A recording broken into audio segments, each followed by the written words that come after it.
pulled it out earlier. We got it cleaned up a little bit for you. So that's why it's right by the door. How's it going, everyone? This is a very special video for me.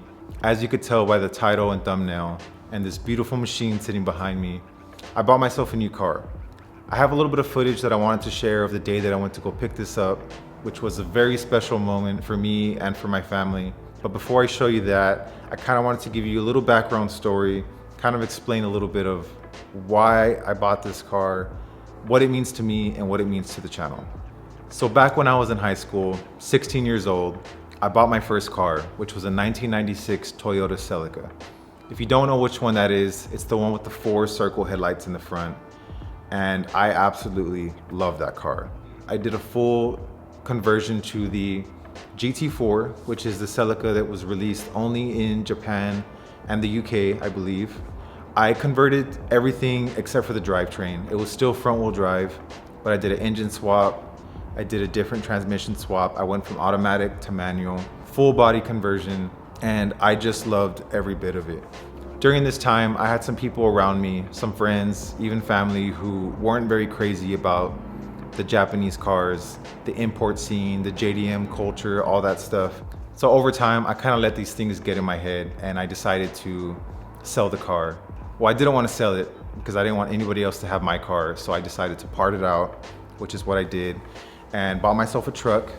And over the years, I've just gone through different trucks. I've had the V8s, I've had different things, and I still need a truck, but I realized that it wasn't doing it for me. I wasn't having much fun building these trucks. That's when I bought the Ram. For me, that was kind of bridging the gap. I still have a truck, but I could fix it up in a way that resembles these Japanese cars, apply that styling that I really like. Even though it's not an import, it's not Japanese, I just really wanted to fix it up in that way and kind of give it that style. And that was a way for me to justify, still having a truck and being able to do all these things, kind of get that car fixed is what I really wanted. That's also a reason why I went with the V6. I think it's hilarious that people make all these comments about, oh, it's just a V6, it's not a V8. I had a choice. I could have gone with the V8. I've had other Rams, I've had the Hemis, and they're cool, I like them, but that's not the route that I wanted to go with this truck. I've always been a fan of the Supras and the Skylines, and when I read more about the Pentastar engine, I liked what I read. I liked the way it was built, the intentions on building it. And after having this truck for a couple years now, I love it. It's very reliable. I love the engine. It is plenty of power for me, and I'm not done yet. So yeah, those comments are stupid. I've been having a lot of fun building the Ram, and I still have plenty of parts that are gonna go on the car. They're just sitting there, and it's really gonna kind of bring everything together with the whole vision that I had for the truck. So that's still gonna happen. Like I said, I let other people get in my head.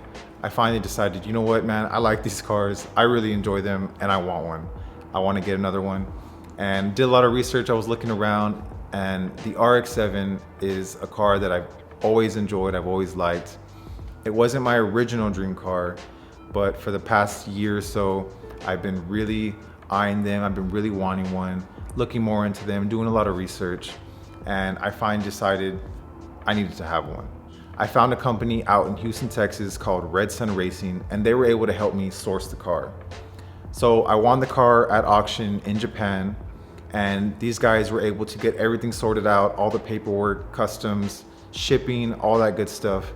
It took a little bit of time, took a few months to get everything shipped, clear customs, but I finally got the call that the car was in, it was ready for pickup, and that's the footage that I have for you right now. I'm very excited. It's hard to believe that this is real, but this was a very, very special day for me, so I hope you guys enjoy this footage. How's it going, everyone? I'm here with the crew, my wife and my son. My son doesn't even know why we're here. Do you know what we're doing? No, not at all. Not even close to knowing, probably. I feel like I'm gonna see something and it's gonna be the least thing I expect. What do you think we're gonna do? Get a driver's license? It says license center. We're parked at the DMV right now. Okay. So no. No, okay. We're gonna go pick up my dream car. What's my dream car? RX-7? Yeah. We're gonna go pick one up. You see that trailer in the back? Oh, that's what it's for. Yeah. Not the back of the bed, but I know. I know So what we're you're talking pretty about. much loaded up. We got the U-Haul rented, trailer in the back, and we have a little drive ahead of us, about 3 hours or so. And as you can tell, my son just found out right now. My wife, of course, knows about it. This is something that I've been planning for a little while. It was purchased months ago, and it's here now. It's ready for pickup, so that's what we're gonna do. Picking it up in Houston, Texas, and I'll definitely make sure to update you guys with everything and all the details behind it. But right now, I'm ready to go pick this thing up, so we're gonna go put some miles in, and I'll catch up with you guys in a little bit.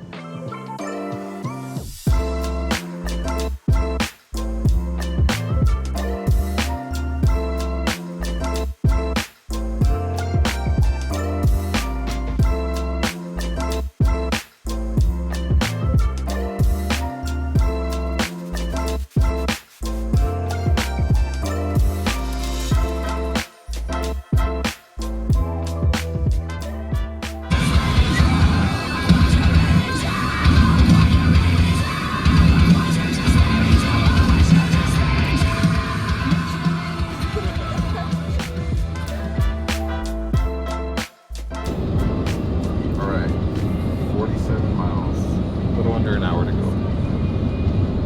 Is your heart starting to race a little? Are you getting nervous? Not yet? Like I said, It's not real for you until. I think I'm just too focused on getting there. Yeah. It's really not real yet. It hasn't this whole time felt like. I'm super excited about it, but I think like my mind or my body won't let me go there. In under an hour, you're gonna see your baby. I know. Excuse you? My real baby. Wow. I'm his baby. No, And you're then- his whiffy. Whiffy. Yeah, not wifey, whiffy.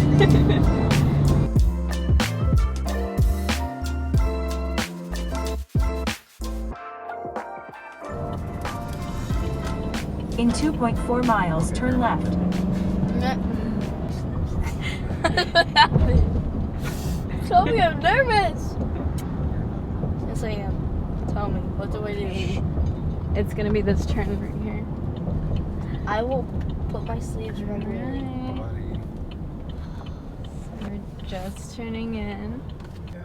Right Where? there, on the left. Right here. That did. I'm just. Whoa.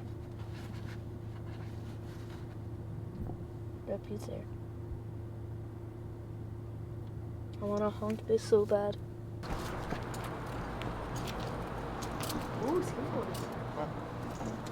So first of all, don't let me forget this. This is all the paperwork you're gonna need. And then we'll do a digital bill of sale.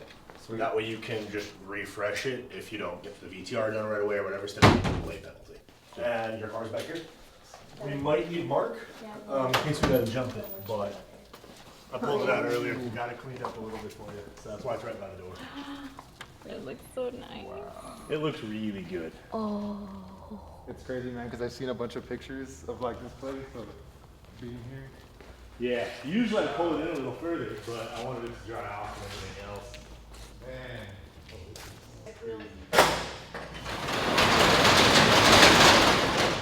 So the clear epoxy on the hood and spoiler need to be redone.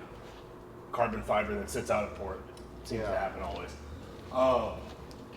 Outside of that, Do you feel like the carbon itself is in good shape? I think so. I'm not a huge carbon guy, Yeah. but I don't see any damage to the weave. So I think if you just take it to someone to revitalize the epoxy, yeah. sick. Then yeah.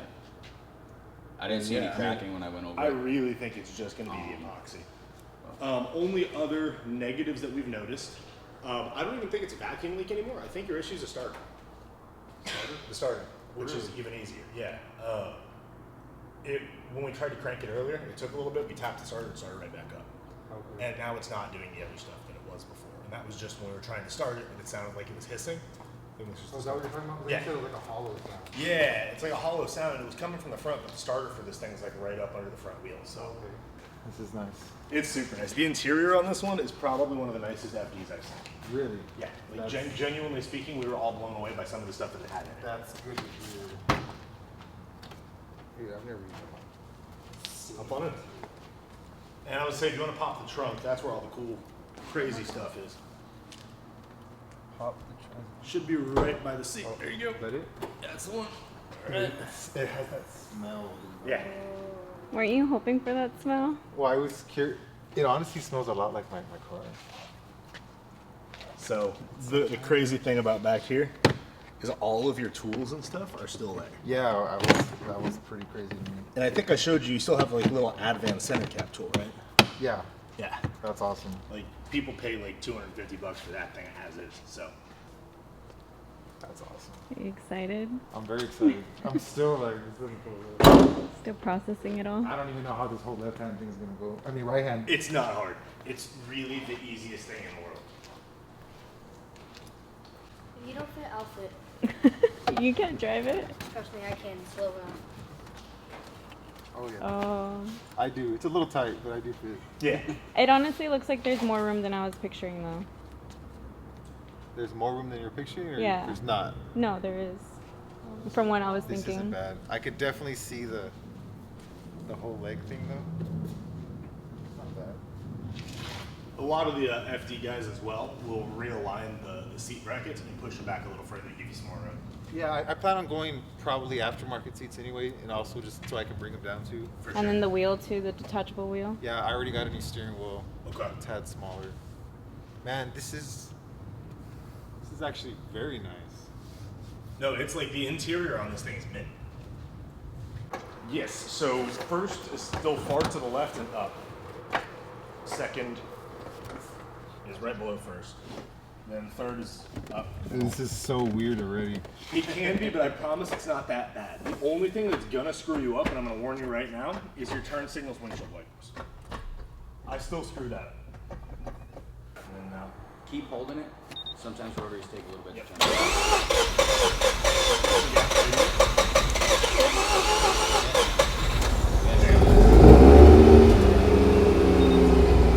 I would not rev the loving daylights out of it until it warms up Yeah. before its rotary stuff, but you can leave it idle in here for a minute if you want, and then if you want, we can take it up and down the road real quick. This whole thing is, this is honestly one of the nicer RX-7s I've seen.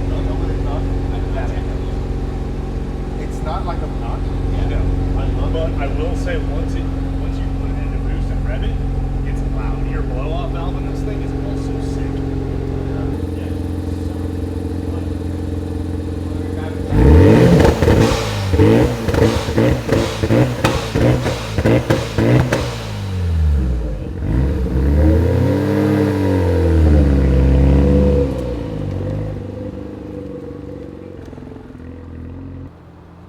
Oh, I think he's going to drive it this way. You got this, I promise. I'm not gonna let you hurt.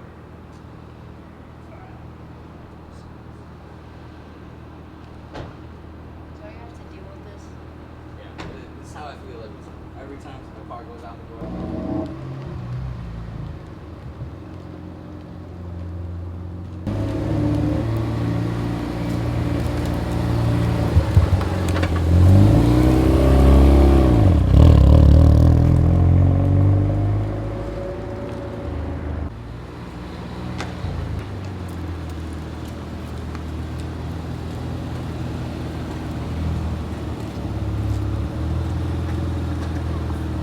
A lot of carbon buildup, a little bit of popping. Dude, this thing's sick. You did good. Oh, guess let's get her loaded up.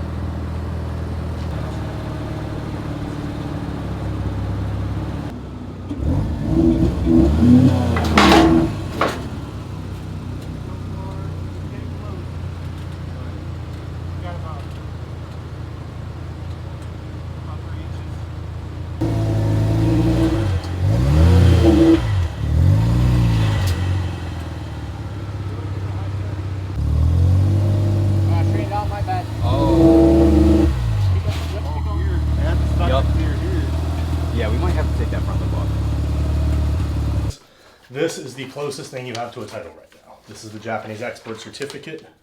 Okay. And then it has been translated and notarized by And it's somebody translated? in Japanese, correct. Okay. Otherwise, if you go to a tax office beforehand, as long as you have a proof of insurance for that car, you can get what's called a one-trip permit. That's good for 2 weeks, and will let you drive anywhere you need. Okay. So I think it's $10, and you have to pay cash. Was your heart racing loading it? It- I still feel like weird, but it's because it was hard to watch, like getting it up there. Yeah. It was so close to the pinch welds and a little bit on the frame, but it did scrape a little, but it doesn't look like it damaged it. The paint, yeah, but I'm not worried about the paint. Oh, and I just got the best sticker ever. Yeah, definitely the guys from Red Sun hooked it up. Some sweet shirts. They gave us. And they helped us load it too, so that made Yeah, they it typically that much don't easier. do that, so it's really awesome that they helped out with this whole thing. I'm gonna put it in the car. Put it on. Putting gas right now. We're just down the street. Does not feel real. Wanted to make sure everything was secured. Looks like we're good to go. So now we have about a 3-hour drive back home.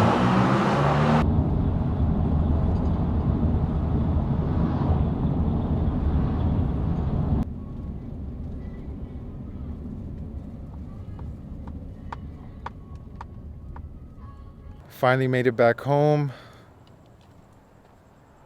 There she is, looking all pretty. Thank you.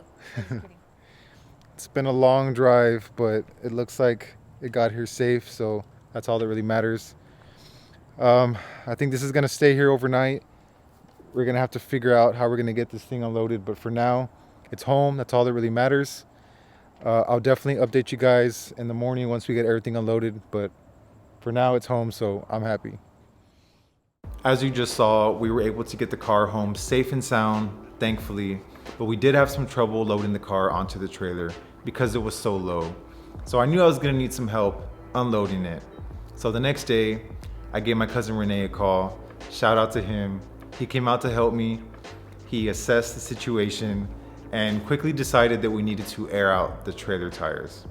So we deflated the tires and it completely leveled out the trailer, and we drove the car right off, super easy.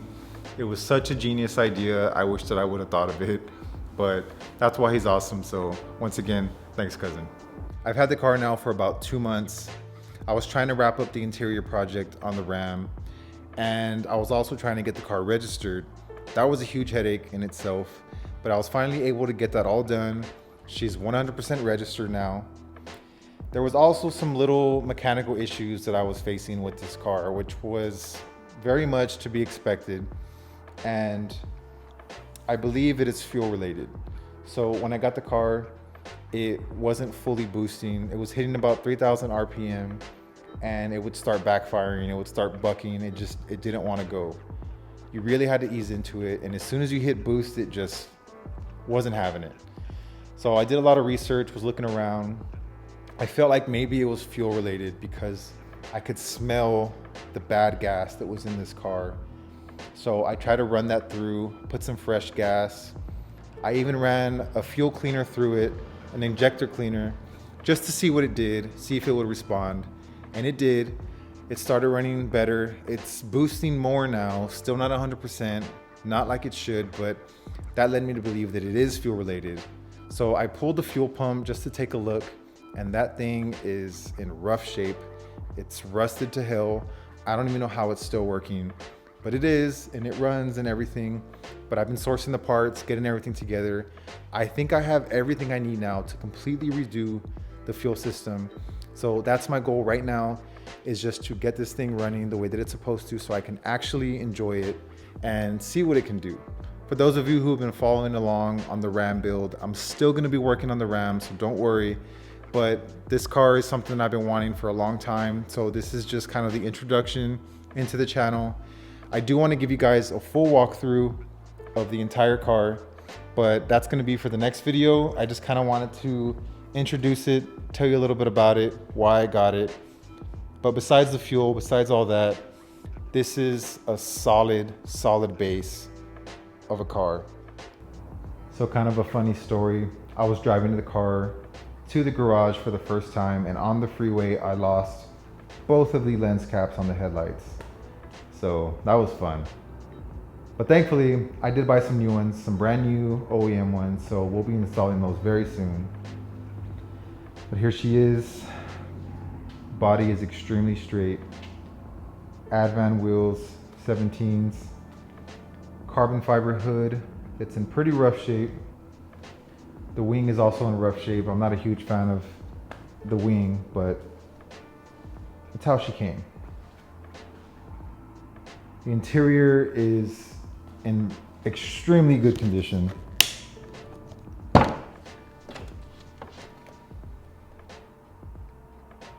But once again, I'll walk through all that and show you guys here in the next video. That's gonna be it for now. I really just wanted to introduce the FD. I hope you guys are as stoked as I am. This is literally my dream car. I finally have it and I still can't believe it. I'm super excited to tear into it. There's so many plans. I really hope you guys don't mind. I know there's a lot of you who've been following me along specifically for the Ram content, but I'm a car guy. I love cars. I plan on buying different cars in the future, and it's still me. It's still gonna be my build. It's still my taste and my touch. And at the very least, I hope you all follow along for that. But once again, that's it for now. A lot coming for this car. I hope you guys are excited. I know I am. Thank you all so much for watching. I hope you all enjoyed. I'll see you all on the next video.